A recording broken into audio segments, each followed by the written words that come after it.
Thank you very much, Magnus. Teaching you really helped me last Sports Time to start the sports festival. Day before the sports festival. Mike, why the hell did you let Ashido use Alien Queen as her hero name? Midnight blanched. Hey, I thought it was a pretty good name. She only needed to change the title so it didn't explicitly reference the movies. Mike retorted as he adjusted the curriculum to account for Mina's expulsion. Azawa sighed as he watched the two banter like children. Midnight had managed to get a hold of Abro's parents, and they agreed to come to UA the day after the sports festival since the staff would be busy with it. What's done is done, Midnight. Ned's cackled as he sipped his tea. Ishido's hero name has already been locked in. And besides, a teacher should not let their personal biases interfere with their work. On that note, Nezu pulled out a copy of Alien Covenant. I brought a movie for us to watch. Midnight's scream could be heard across the school. In all seriousness, Principal, 13 spoke up. Is it a good idea to have Katsuki Bakugo and AI Haji in the kitchen together? Since he wasn't allowed to participate this year, Neds would require that Bakugo sign up for one of the activities for students who opted out. They just hadn't anticipated him choosing the aid lunch rush with kitchen duty, which AI Haji had also signed up for. We just have to pray Bakugo doesn't discover Miss Haji's connection to his Midoriya. I've spoken to his parents and they admit that they have kept their son in the dark about Midoriya being in a relationship. And if anything, Lunch Rush has promised to keep a close eye on Bakugo. He already knows he's on thin ice, so we just hope he'll keep himself in check. Ten Shoto blinked in surprise. He had not expected to run into AI Uzumaki. He had thought the trauma of losing a limb might have caused her to be pulled from school. Wait, your arm's fine. No thanks to you. AI snapped, subconsciously grabbing her arm, as if to make sure it was still there. She had been doing that a lot lately. I don't regret not using my flames if that's what you're trying to imply. Why? Because of fucking Endeavor. Because Daddy's pissy cause he can be number one. Shoto recoiled. How do you? Midoriya-kun is Ned's personal student. He notices things. You're pathetic, you know that. You honestly think you're the only one who's suffered under terrible parents? I looked him dead in the eye. My parents, especially my mother, were cruel and controlling. My mother's quirk let her inflict pain on anyone she stared at, and she would use it constantly to punish me. It got worse after I was diagnosed quirkless. Shoto found himself unable to speak. You ever heard of the bogeyman who gives and takes quirks? He had to have heard the rumors, being the son of the number two. He's real. Want to know how I know that? Because my parents, my own flesh and blood, had him force a quirk on me against my will. That's why the decay guy attacked me, to tie up loose ends. And that quirk made me a prisoner in my own body for almost 10 years. I was forced to watch as an artificial personality did cruel things that I could barely even stomach. The only remainder of my original self left in that I shut up. AI snapped, tears formed. I had to sit there and watch helplessly as that other personality bullied and abused my best friend to the point of attempting suicide. Do you hear me? If it wasn't for Midoriya's intervention, my best friend, a sweet, kind girl without a single bad bone in her body, would be dead. And you're here throwing a goddamn tantrum over using your quirk to save people. Grow the fuck up. AI turned on her heel and left, leaving Shoto in shock, his mind reeling as he tried to process that story. 10th, my lord, before you released Tamura from the vault, Jiren called. Did you not inform him that Tamura would be unavailable until after the sports festival? If this is about Rika Hyoto wanting to rejoin, it'll have to wait. Actually, my lord, the call was for you. Apparently, a man with quite a powerful weather manipulation quirk and lofty ideals seeks to make a deal with the bogeyman of the underground. Oh, is that so? 10th day of the sports festival, colon. So apparently, since I got first place on the practical exam, they're having me give the student pledge. Hachako shifted a bit, but they said I could say anything I wanted. I was thinking, maybe I could try to send a message to Yumara-san. Izuku paused, spoonful of miso soup partway to his mouth. I don't think that's a good idea, he said.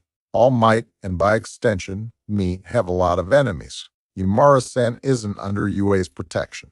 If she's safe somewhere, you may be inadvertently sending people after her. Yoichi says All for One can be ridiculously petty when he wants to be. Apparently, before Link, Nintendo's mascot used to be an Italian plumber named Mario. He wouldn't go into detail, but apparently it had something to do with an American pre-Quirk actor named Chris Pratt. I'm beginning to think All Might outing you as his apprentice wasn't a good idea in long term. Izuku sighed at his girlfriend's words. Yeah, me too. Ex-Back Hugo could only grumble in frustration as lunch rush led him and a couple other extras around the UA kitchens, showing them what was what and assigning them roles. There was a blue-haired extra who reminded him a lot of Deku before the sludge villain, shrinking in on herself and speaking quietly as if trying to draw as little attention as possible. He froze. She wore the exact same brand of shoes as Deku. She had a terrible sense of fashion. 10th, hey kid, Hawks called as he caught up to the little girl flying through the air. I'm all for a luxury flight as much as the next guy, but you gotta land. I know you ain't old enough to have a Quirk license. Ronri didn't respond. Come on, kid, just land. I really don't want to arrest you, Hawks sighed. All right, fine.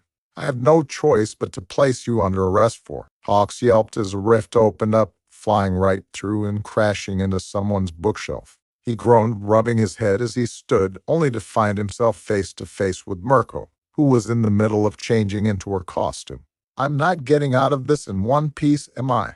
Hawks asked before a foot slammed into his groin. 10th, Ronri flew straight over the UA wall unseen by anyone.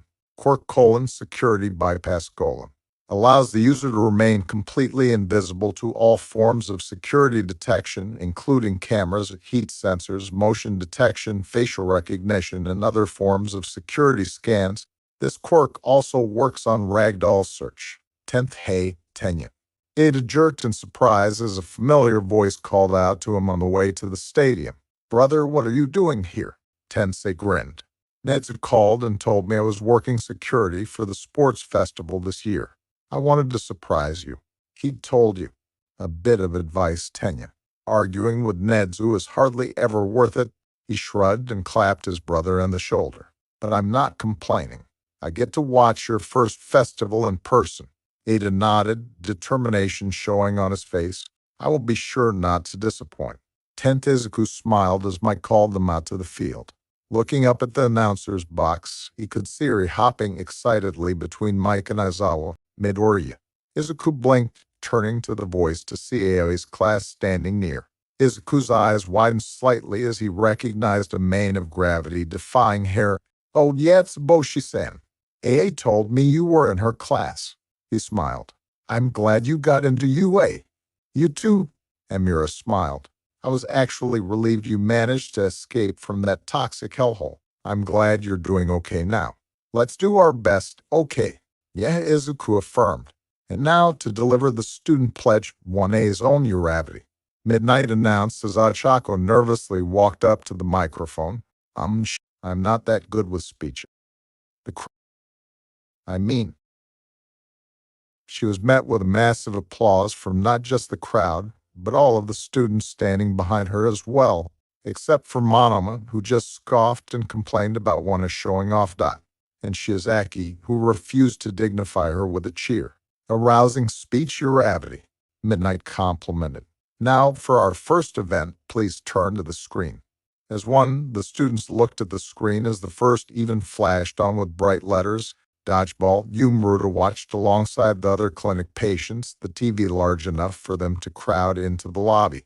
Himeko had gone to get a drink when the camera briefly panned over the announcer's box. Yum's eyes widened as she briefly saw a little girl in between the two announcers. Read chapter 44. Here's how this will work. Midnight called into the mic. You will split into 4 teams. Each team will consist of a single course, and you will participate in a 4-way battle royal. Each of you will be provided with a special vest. These vests have green lights on them. If you get hit by a ball, the vest will turn red to dignify your elimination. When only 42 students remain, the match will end and we'll move on to the next event. Midnight held up a ball. These balls have sensors in them to know who threw the ball and where it hits, so no friendly fire or foul shots. Any questions? Ada's hand shot up. Excuse me, but the hero course had less students than the other 3 courses by default. Are you saying you're okay with us having uneven odds? Ah, but there's a difference between the hero course and the other courses. You've all been training hard to be heroes, which should make up for the disadvantage in numbers. Besides, villains rarely play fair. Being outnumbered is something a hero must come to expect. Did Sensei tell you to say that? Izuku deadpanned. Maybe. Now put on your vests. Oh, and one last thing. We'll be keeping track of how many people you tag out. This will come to play in the second round. 10th, I got a potty. Eri spoke up. Bathrooms down the hall to the left, listener. Mike answered. Need one of us to go with you? Eri shook her head, running out the door to where she found the bathroom.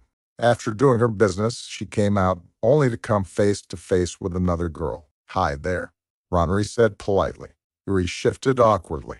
Only staff were supposed to be in this part of the stadium. Here Ronri held out a candy apple, which Eri eyed wearily. It's your favorite, yeah. Don't worry. I won't hurt you.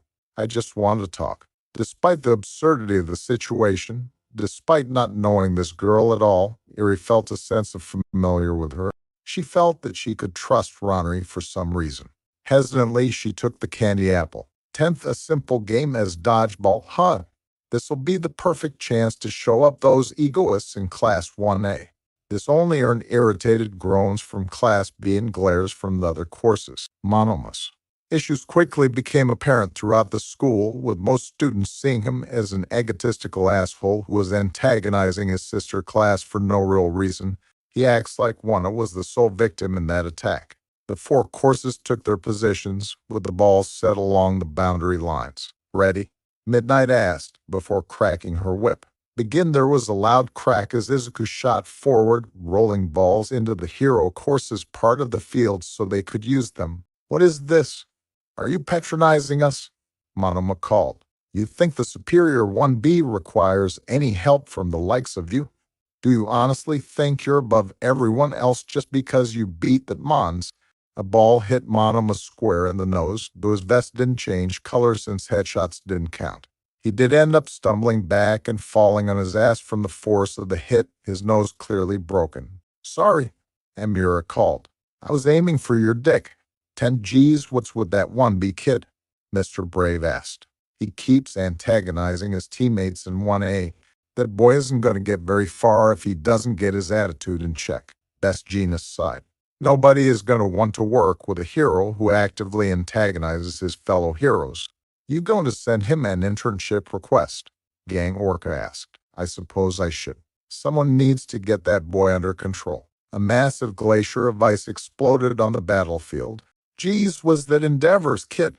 MS Joke asked. He could have seriously hurt his teammates. The hell is he thinking? Ten Yuki. Midnight snapped, cracking her whip in Todoroki's direction. Reckless attacks like that will not be tolerated, especially when they endanger your teammates. Don't do that again. Todoroki just scoffed. Most of the business course had allowed themselves to be tagged out since they didn't really have any stakes in the sports festival. AI, Cthilla, and a couple other business students remained, though Cthilla was clearly tiring out. A few support students remained, mostly cause they didn't have the foresight to build equipment that would help with dodgeball, except Hatsum, but that was a given. There was also Aya Machizuki, who was leaping around the field with cat-like reflexes. As for Gen Ed, there was a good number left. At one point, Izuku saw Nana Machizuki riding on Amura's head. Somehow, despite the broken nose, Monoma managed to remain in. A flurry of balls came their way. Izuku kicked his leg, a powerful gust of wind sending the balls right back at their throwers. The buzzer rang. Time, Midnight called. If you'll look at the screen, we'll show the students who will be moving on to round 2 in order from most to least tag-outs. Izuku looked at screen. He sighed. He had the most tag-outs. This was gonna suck. He noticed that apparently Ice was not as all-powerful as Todoroki made it seem, as he was among the fewest tag-outs. He did take solace in seeing Achako, AI, and Cthilla on the board. Oh, Amura and Nana were there too. 10th Ronri kicked her legs as Eri silently ate her candy apple. Do you like your big brother? Eri paused at Ronri's question. I love Nai-chan. I love him a lot. Ronri nodded. So do I. He saved me once. Well, it wasn't Izuku, you know. It was a different one from another world. Nai-chan saves lots of people. One day, he'll save everyone. Ronri had a sad smile. I wish that were true. Ronri stood up. You should probably get back before they come looking for you. Before Uri could say anything, Ronri suddenly hugged her. I'm glad you got your happy ending. Uri blinked, looking, and we're 10th now that any injuries are dealt with. Midnight called. We'll move right into the second round. Capture the flag. Here are the rules. You'll all split up into teams of 2 to 4 people. Each team will be given a flag to defend within a large maze. Each flag will have a number of points corresponding to how many people each team member tagged out in the first round. Your objective is to steal the flags and return them to your home base. Keep in mind, though, the flag can be stolen by other teams at any time, even when in transit or kept at your home base. To keep things fair, each team will only be allowed to steal one flag at a time. The team with the most points at the end of the game will win, with the 4 running-up teams joining them in round 3. Now, what are the point allocations, you may ask? Izuku at 10 million. Excuse me, young lady. Ronri paused. A ball of takoyaki. We've been getting reports of a strange little girl wandering. Ronri's blood began to boil. All Might. Chapter 30. Endeavor's kid. He was definitely a person of interest. Tamura scratched his neck as he continued watching the sports festival. Ten Shoji blinked as Sithila quietly shuffled over to him. Hello, are you, Sam? Do you want to team up? Sithila gave a single nod of her head. All right then. Meanwhile, Momo wearily approached Izuku and Achako, who had already teamed up. Midoriya-kun, you're Raka-san. Would it be okay if we teamed up? Momo tense, awaiting the inevitable rejection. Of course, Yeo Raza-san. I have been summoned! Exclamation, a girl with pink dreadlocks and crosshair-shaped pupils called as she rushed over. Team up with me, person in first place. Momo was so confused. Tenth, stay away from me. All Might did not like the look in this little girl's eyes. And now I'm not saying you're in trouble, young lady. I realize there might be quirks out there that make it hard for you to be detected on camera. If you just show me your sports festival ticket, then we can. Stop! All Might froze. Don't you dare! What did young Midoriya? If you take another personally, All Might didn't know what to think. He could see anger and hatred in the girl's eyes, but also, buried deep down, fear. On one hand, it could be a villain masquerading as a little girl. On the other, it could just be a little girl who's gone through way too much in her short life to be acting like this. Either way, he had a duty as the symbol of peace to do something. He hesitantly stepped forward and immediately dropped through a rift that had opened on the ground. A couple of seconds later, a blonde-haired girl and a Uncle Might. Melissa asked, looking around. Thought I heard him. Then she turned and made her way back to the second year's stadium. Tense, so we're all set on the plan? Izuku asked. Currently, Momo and Mei were finishing up an electric fence they had set up in the little nook where they hid their flag. They also had motion sensors, and Mei had a riot shotgun Momo had made. Midnight Sensei approved the shotgun since it was made using Momo's quirk, but made it very clear they could only use beanbag rounds and that Snipe would take ownership of it once the round was over due to Japan's strict firearm laws. She also told them that they had to be very careful where they aimed regardless. Luckily, Mei's quirk also made her a pretty good shot. We're ready, Momo said as she and Mei took their places to guard the flag. Izuku and Achako would go out flag hunting, but would switch out if necessary. Everybody ready, Midnight called. Remember, you can only have one flag in your hands at a time. Now begin. 10th All Might looked around in surprise. The girl had brought them to a small island. He recognized Gang Orca's aquarium, but it seemed nobody was here today. The girl floated above him, hazed in a green glow. Young lady, there is no need for us to fight. I warn you to stay away. Impact force. Power augmentation X2. All Might brought his arms up, blocking the attack launched at him. The attack hurt like hell and pushed him back several yards. She bypassed UA security, she's flying, and then there's whatever that attack was. All Might thought. Does this girl have multiple quirks? They can. Is that you all for all the girls? That probably in a mere power augmentation, muscle augmentation, muscle compression. I hate you! Exclamation. The girl screamed, slamming her foot into All Might's chest and launching him into the ocean with inhuman force. 10th Heya. Midnight. Is what Deku's doing legal? President Mike asked. Midnight turned. Midoriya had a single flag in his hands, and about 3 others trailing behind him. The rules state that you can only have 1 flag in your hands at a time. Deku only has 1 flag in his hands, so yes, it is technically allowed. He found a loophole in the rules and took advantage of it, as always said. All is that pride I Bakugo only grimaced as he watched the TV while chopping vegetables. Stupid fucking Deku.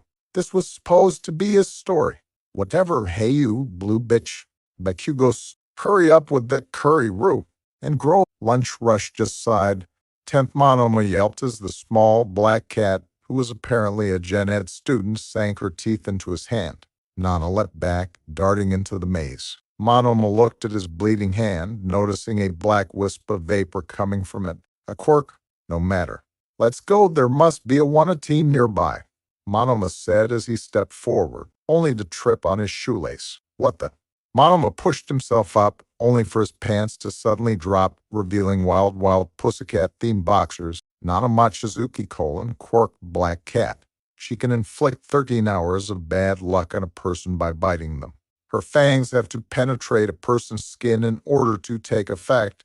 Biting a person multiple times will make the bad luck worse with each bite at the cost of reducing the time limit. Nearby, Amura and Nana high-fived. Achako drove her fist into Hagakura's stomach before leaping forward and grabbing a flag from the pile. Sorry, she called as she ran past the light-refracting girl, who was vomiting on the ground. Danger sense flared. Full cowling 40% plus FAJIM. Todoroki's ice exploded as Izuku's fist slammed into it. Tell me where your flag is, Todoroki demanded, sending another wave of ice at him, which Izuku punted away. Wouldn't be much point in the game if I did that. Izuku snapped. ECH. Todoroki sent another wave of ice, which Izuku jumped over, before dropping down and smashing it with a stomp. It doesn't matter. You have Yaoyorozu on your team, so it'll be easy to steal. Izuku frowned. What's that supposed to mean? She's a weak link, an utter disgrace to the hero course. Todoroki's tone of voice suggested that he wasn't trying to goad Izuku on, but was being completely serious. She made a fool of herself at the recommendation exam and only got into the hero course through her family's money. The sports festival will show how unfit she really is. Honestly, it's only a matter of time before she's booted out of the hero course. Todoroki was blasted back by a wave of yellow, spiraled energy slamming into a nearby wall, the blow winding him as Izuku blitzed forward, tendrils of black whip erupting from his back. Hey kid, you should probably calm down, Banjo, please. Don't. Izuku's fist. Talk about Momo like. Izuku's fist slammed forward, kicking up a cloud of dust. Midnight stepped forward, watching and praying the dusk. The wall. Todoroki's left side was a flat. He noticed and forced the buzzer. 10th, 3rd round. Needle. Top. Shihai. Few. Reacts. Izuku looked at the private list of 3rd round competitors, which had the students' real names printed on it, unlike the giant screen broadcasting to the whole stadium, which just used their aliases. Midoriya. Midnight walked up to him after dismissing the stadium for lunch. I heard what Todoroki was saying. I understand your reasons for getting so upset, but please don't do something like that again. If you had actually hit Todoroki with that attack, you could have done some serious damage. Izuku nodded. Sorry, Sensei, I've been under a lot of stress lately. Midnight waved him off. As long as you understand. Let us deal with Todoroki. She turned, then paused. Personally, I'm glad that you're... Izuku turned and began to walk toward the school for lunch. He blinked. Oh, hey! He rushed over to the blue-haired girl, who was carrying a set of bentos. First, I made the 3 of us lunch, she said quietly, holding up the bento. I already let Izuku gave her a warm smile. Don't worry. If you made it, I'm sure it'll taste amazing. Ai's face went crimson. Midoriya. AI squeaked, immediately clinging to Izuku as Todoroki walked over. The dual-haired boy raised an eyebrow. Can I speak to you? Izuku frowned. As much as he wanted to help Izuku pulled AI closer. Whatever you have to say, just say. Todoroki looked at the two. My father didn't even show up today. For some reason, he's been stressed about my deceased brother Toya lately. It's infuriating. I intended to show him I could win this without using his damn fire. Todoroki narrowed his. You sure? AI gasped. AI, what's wrong? Izuku asked in worry. I was. The blue-haired 10th Detroit smashed. The girl easily avoided the punch, grabbing All Might's arm and throwing him over her shoulder and into the building. All Might coughed. No matter what he tried, he couldn't land a solid. He had to do standing up. She grabbed her head suddenly, and her blast clipped her. All Might took a stance and coughed up blood as the sand cleared, reverting. No, Toshinori, that's right. I didn't tell you my name yet, did I? Ranri, her hair, which Toshinori, and on the left side, my name is Uri, but you can call me Ranri if you want. You destroyed the one chance I had at living a happy life, Toshinori Yagi.